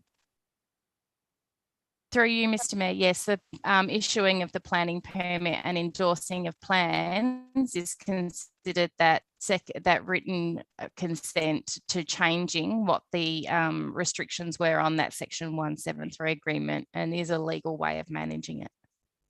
Thank you. Councillor Rabi. Yeah, thanks, Mr. Mayor. It's an open question for anyone to answer. That is anyone aware of any other business getting $100,000 from agriculture Victoria? Seems like a lot of money to me for a small business. So must be something behind that. The grants were, I think, between 25 to 100 grand, Steve. Yeah, thanks, Councillor Webb.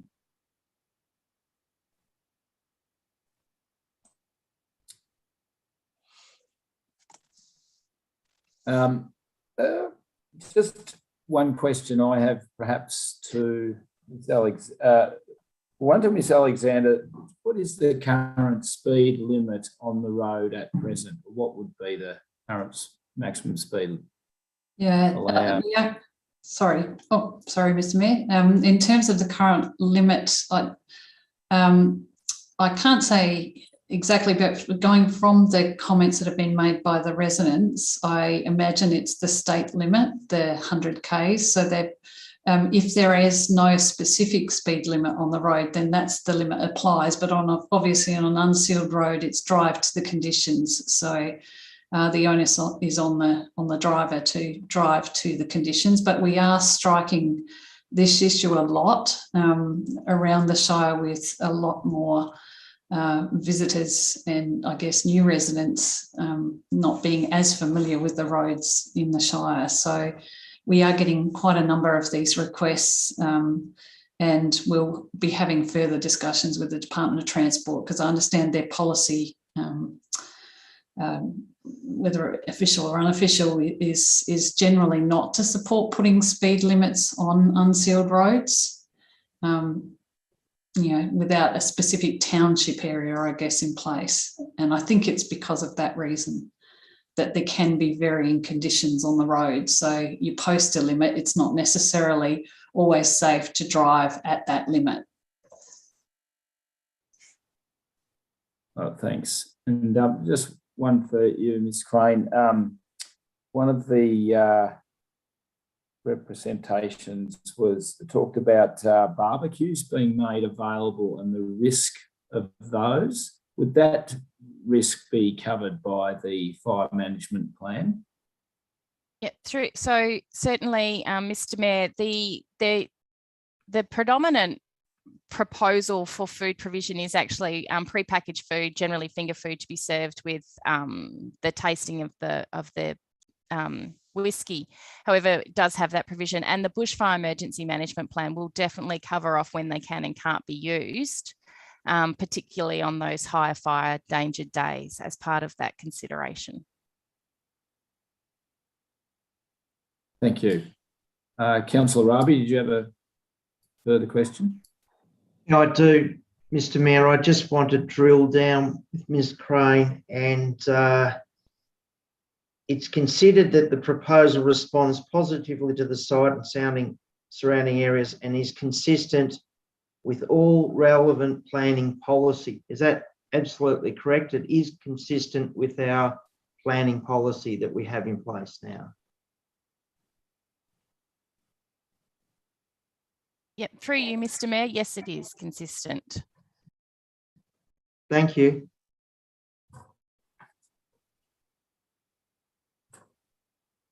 So there's no more questions. Then councillors, can I have a motion in relation to item 13.2.2? Councillor Webb. Thank you, Mr. Mayor. The motion I intend on moving tonight is as written in tonight's agenda on pages 20, 21, 22, 23, 24 and 25. I trust I don't need to read that out, Mr. Mayor. No, that won't be necessary. No. Thanks, Councillor Webb. Do I have a seconder to the motion?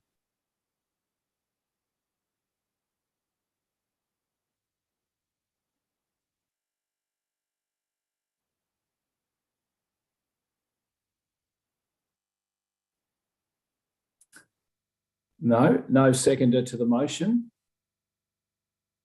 So in that case, that motion won't be put. Councillors, do I have an alternative motion? Councillor Rabi. Yeah, I'll have to do this one on the fly, Mr. Mayor, so help me out, please. My alternative motion would be seek more advice and councillors visit the site and have a conversation collectively with the opposers and visit the site and revisit this motion, revisit this in the May meeting. Did you get that? I had difficulty from my end hearing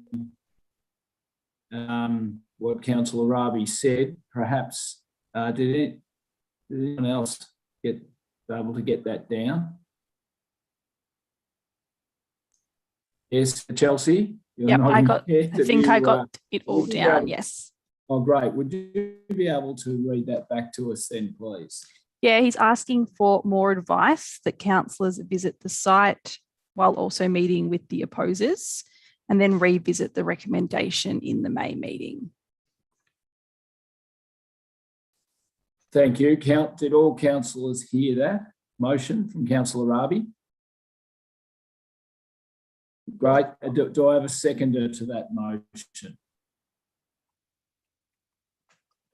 I'd like to second that motion. Councillor Holcomb, second that motion.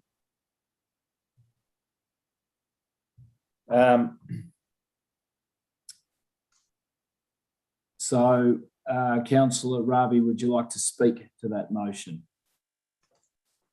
Yeah, I would, Mr. Mayor. I think that due to the amount of people that have got concerns about this, and that I'd like to go and visit the site and look at this further.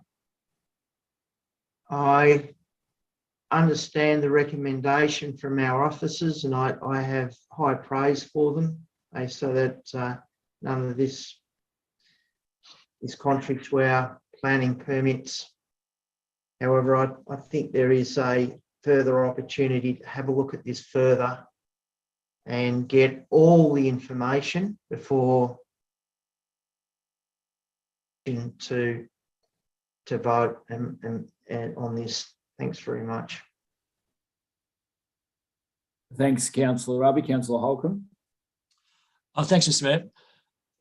Yeah, I would like to speak to it. I think this has been, personally, the most difficult issue we've looked at since over the last 18 months since being on this council. And I'm really torn on a couple of sides of this. I think on the positives, we've got the theories who've clearly very entrepreneurial and built up, done amazing things to get a business up and growing and to the stage where they can go to the next stage. And I admire that greatly, and would always be supportive of someone who tries to do that. On the other side of the coin, the issues explained put forward by the objectors, I can really identify with. I live on a small road. It's a very narrow road, and it has real traffic issues with anyone that's trying to pass and come the other way. And it's high risk, and we're very low traffic. So I can really sympathise with what they're putting forward. I'd like to think that, and I understand also that from a planning point of view, there's not a lot that can be done, I understand, from a planning point of view. And the recommendation put forward by the council, by the executive, I admire what they put forward and would agree with that from a planning perspective. I would hope that by adopting Councillor Rabi's motion and meeting with the applicant, the objectors, and also with the executive to get what we can do with this road, that surely a compromise can be reached between, and not that we have to negotiate that, but I'm sure that amongst themselves they can come up with a compromise that's going to work for both parties. They all have to live in the one area. They're all pretty close together and they all need each other. So one would hope that common sense would prevail and that it's a real meeting of the minds so that all parties, they may not win, get exactly what they want, but surely they can come to an arrangement which works for both parties. And I know that there's a lot of people who live on that road who have great common sense, and I also know that the owners of the distillery want this distillery to go ahead, and obviously also very pragmatic people as well. So I would hope that by giving it, as Councillor Rabi suggested, another month, we can come to some sort of compromise that continues to meet the planning objectives as it does now, but is a solution that all parties can live with. Thank you, Mr. Mayor. Thanks, Councillor Holcomb. Would anyone else like to speak to the motion? Councillor Sladen. Thank you very much, Mr. Mayor. I agree with Councillor Holcomb's comments and summary entirely. What I'm not clear on, though, is the form of advice that Councillor Rabi is referring to in his recommendation. Well aware of workloads on our planning department, and if this is to come back at the May meeting, I think we need to be a bit more specific than just ask for more advice to assist the planning officers and the planning department to provide what it is that is being asked in this recommendation. I understand the visit and the meeting, etc., but to just say more advice, I think is a little vague. Sorry, Councillor Rabi. That's totally fine, Councillor Sladen. I did it on the run, and I can. Yeah, I know, mate. I know. Yeah. I can reword that if you like. Through you, Mr. Mayor, I might just jump in there. I think it's an excellent question that Councillor Sladen has raised.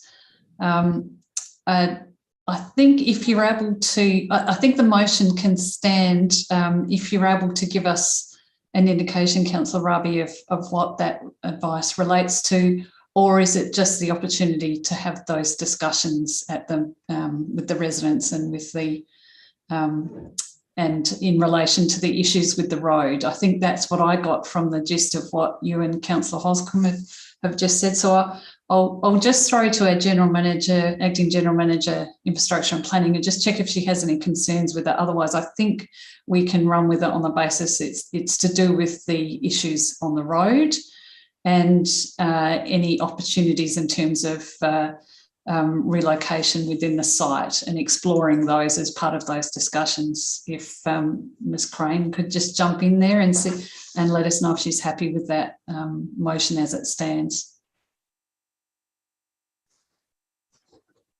Through you, Mr. Mayor, I'm comfortable with that. And in addition to the fact that we'll need to organise a suitable time for councillors to go to site as well, if that's what they would like to do. So, yep, we do understand what you're asking and we'll work to provide that information. Mr. Mayor, sorry, can I just add, would it help, not for me to want to interfere with your motion, Councillor Raby, but if it was pushed out an extra month again, because I know as what Councillor Sutton said is correct, and what's on our plate at the moment leading up to May, and particularly for the executive, is a huge amount. We're not going to do it properly. Would it be best to put it back to another month? And with the hope that in that they're not seeking advice, but they come up with a negotiated solution that works for both parties. Otherwise, we will have to come up with an answer which one party probably won't like. That's the outcome at the end, unless yeah, good idea. A negotiated solution. So rather than advice, we hopefully, or is that too lofty a goal? Hopefully we can get them to come up with a negotiated. Through you, Mr. Mayor, I think asking the staff to come up with a negotiated solution is unfair. No, asking the community to come up with a negotiated solution. Right, beg your pardon. Sorry, I thought you were asking that. Yeah, no, the community to come back, both parties to come back with a solution that works for them, for the community, that meets planning regulations. Otherwise, we will end up making the hard decision, which there's one party will be at odds, I'd imagine. Through you, Mr. Mayor, I guess a matter of process at this point. There's a motion on the table, right. So we do need to either vote on that motion or have councillors vote on that motion or move an amendment to it. Given that's been posed as a question, we could seek advice from Ms. Crane on whether she thinks another month would aid the process or whether she thinks a month would be sufficient. If she's happy. Through you, through you, Mr. Mayor, the council agenda timeframes, if it's to come back to the May meeting, does give us really, in reality, only 2 weeks to come up with the solution, because the other elements for consideration here, though, is that this planning assessment of a planning permit application is subject to statutory timeframes. We are 1 day over our required statutory timeframes today. So every delay we have is further outside of the statutory obligations that we are required to meet under the Planning and Environment Act. So we will try to get it back as quickly as possible to minimise the timeframes that we are working with for this application. Thank you. So was that May or June? Yes,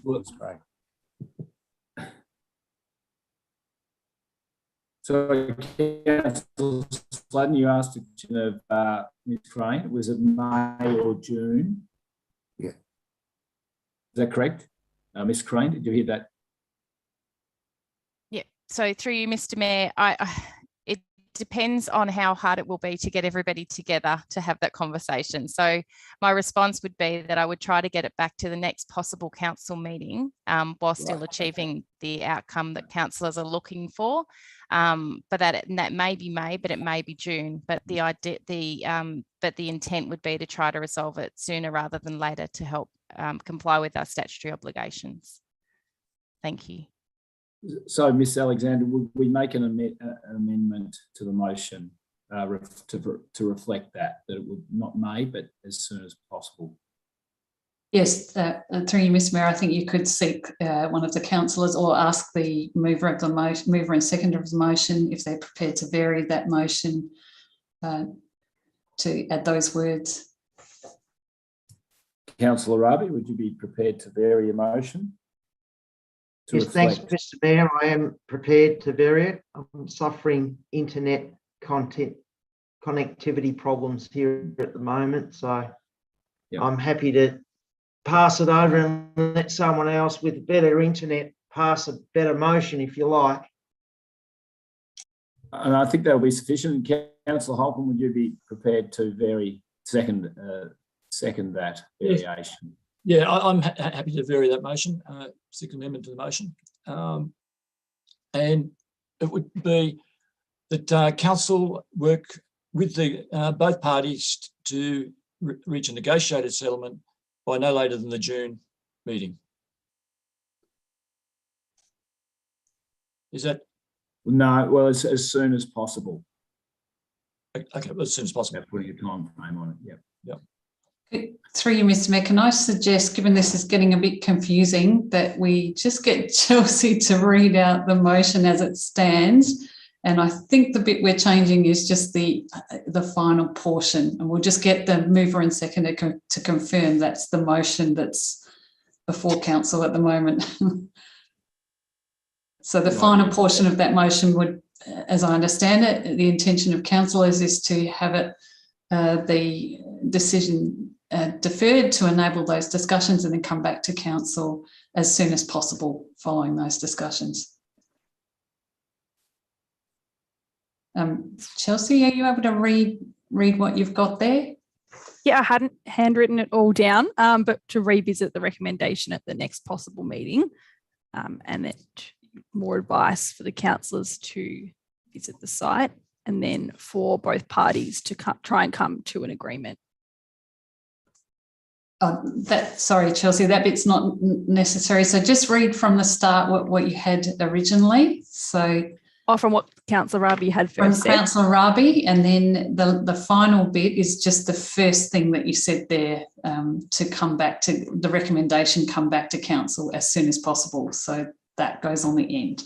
Yep, to revisit recommendation at the next possible meeting. Yes, that's it. That's it. So just read the whole thing now so that the councillors know what the motion is.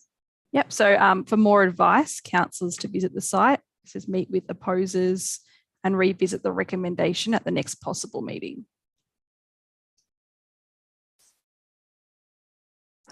Or at the earliest possible meeting.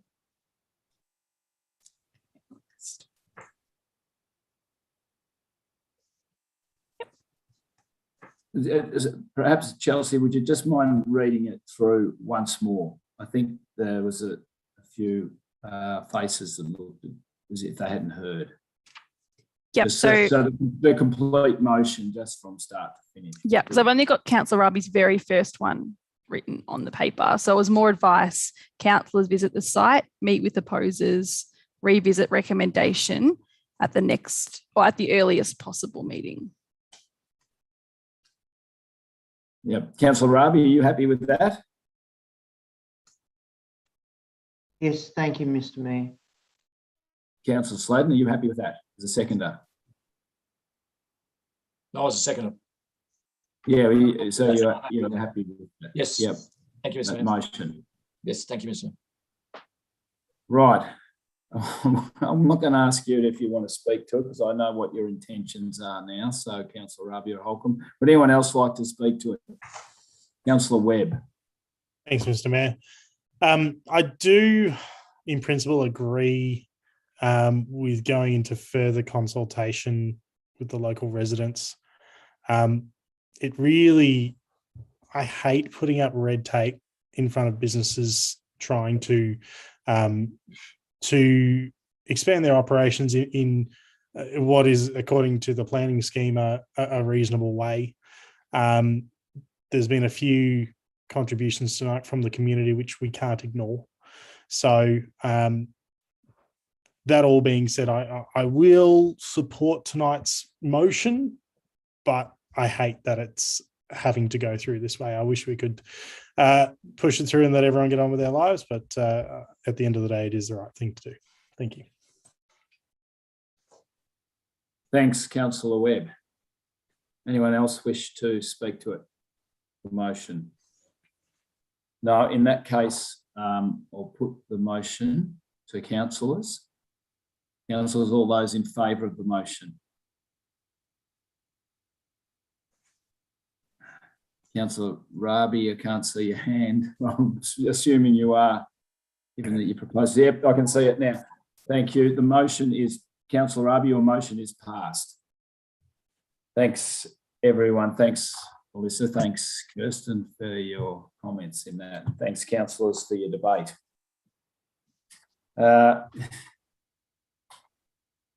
Moving along, item 13.2.3 is the men's shed lease. Responsible officer is Melissa Crane. Councillors, do we have any questions or queries in regards to this item? Councillor Arabi. Yeah, thanks, through Mr. Mayor. The outstanding matters raised by council solicitors, is this just a process that we're going through to get the to get our lease negotiated in a legal manner? How long is this going to be held up for? So through you, Mr. Mayor, yes, this is just to make sure that the lease that we present to council has been agreed to by both parties, particularly with due consideration of legal advice from council solicitors and the men's shed solicitors. We are anticipating it will be ready for the May council meeting. Thank you. Thanks, Ms. Crane. Any other questions? No, in that case, councillors can I have a motion in regard to this item? Councillor Holcomb. I'd like to move the motion that council receives a further report at the May meeting of council with the final lease for adoption. Seconder, Councillor Arabi. Thanks, Councillor Arabi. Councillor Holcomb, do you wish to speak to the motion? No, I think enough's been said about this lease. I have nothing else to add to it. Councillor Arabi, a seconder.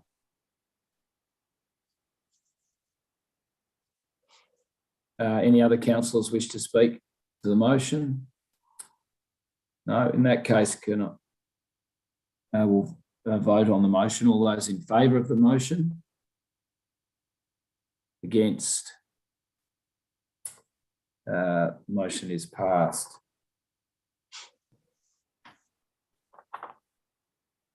Item 14 is the Assembly of Councillors. Councillors, can I have a recommendation in relation to item 14? Councillor Webb. Thanks, Mr. Mayor. Motion being that council receive and note the council resolutions register as at 7th March 2022. Thanks, Councillor Webb. A seconder? Just a second. Sorry, that was the wrong motion. Wrong motion, sorry, Councillor Webb. Assemblies of Council. Members of councils. My apologies. You're right, sorry. That council receive and note the Assembly of Councillors report for period 2nd March 2022 to 12th of April 2022. Thanks, Councillor Webb. A seconder? Councillor Holcomb.